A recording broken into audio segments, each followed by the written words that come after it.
Medzi spokojnosťou v práci a v súkromí existuje vzájomná korelácia. Ten, kto vedie spokojný osobný a rodinný život, je tiež obvykle oveľa viac spokojný so svojou prácou a profesným životom. Citát doktora Marshalla Goldsmitha. Vítajte v podcaste Psychologicky.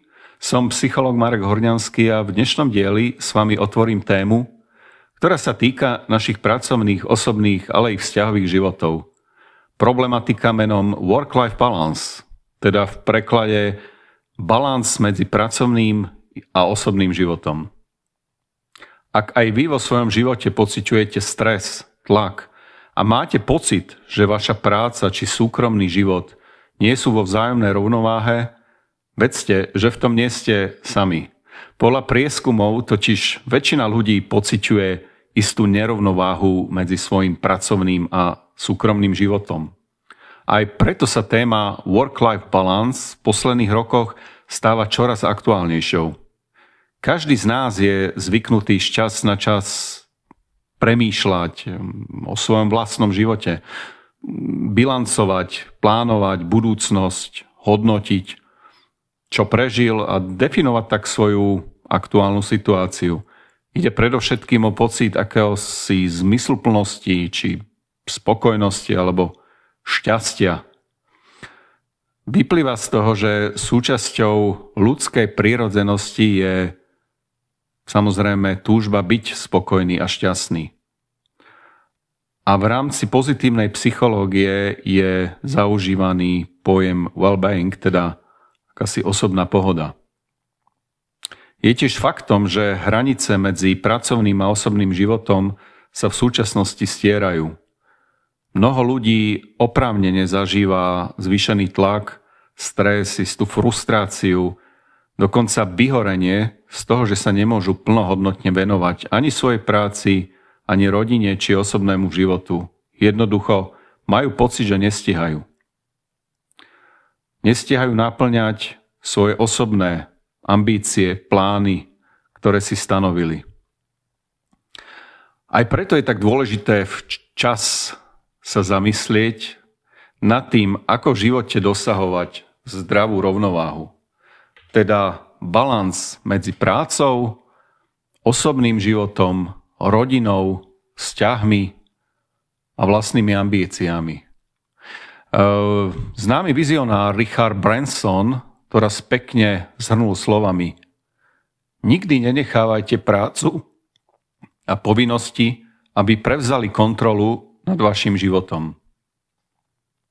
Pracujte, aby ste žili, nie aby ste len pracovali.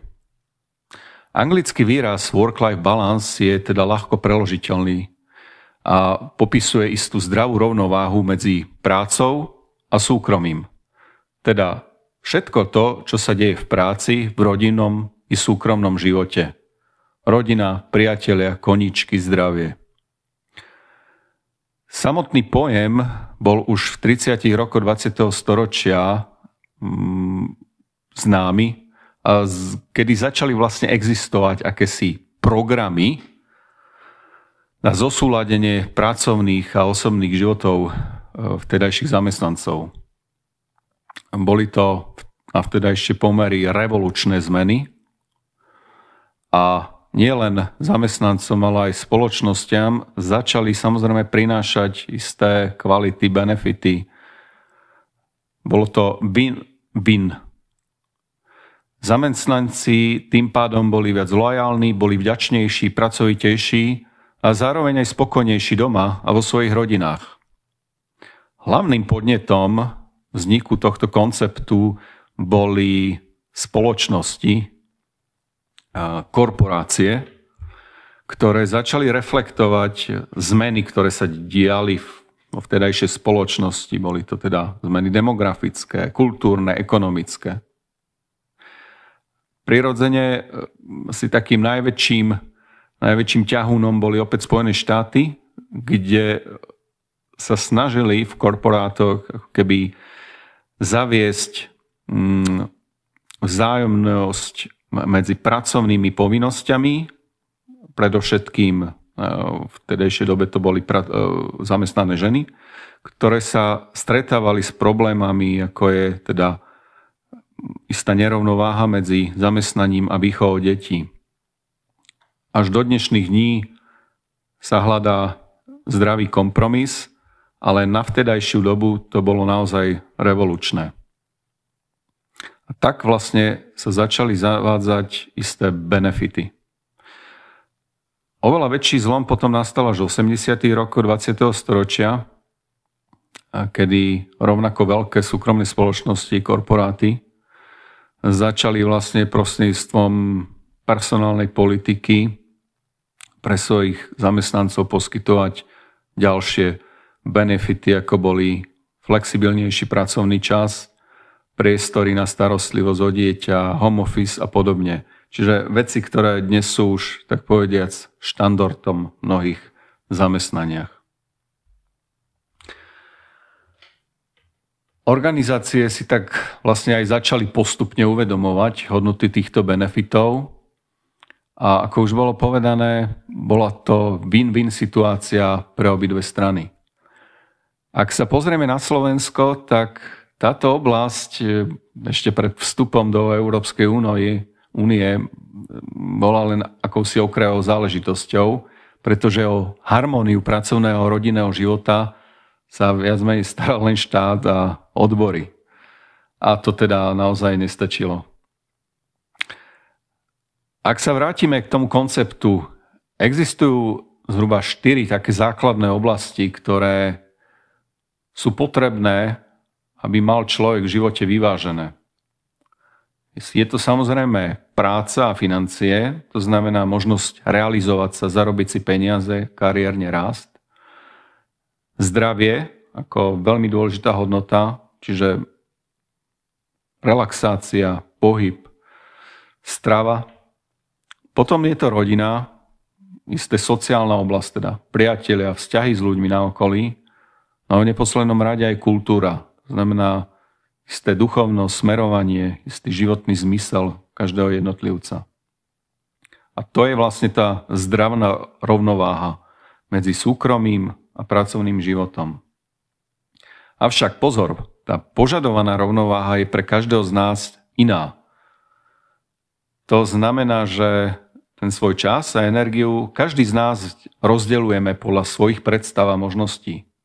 Ak chceme dosiahnuť zdravú rovnováhu, musíme využívať všetky zdroje, ktoré na to máme.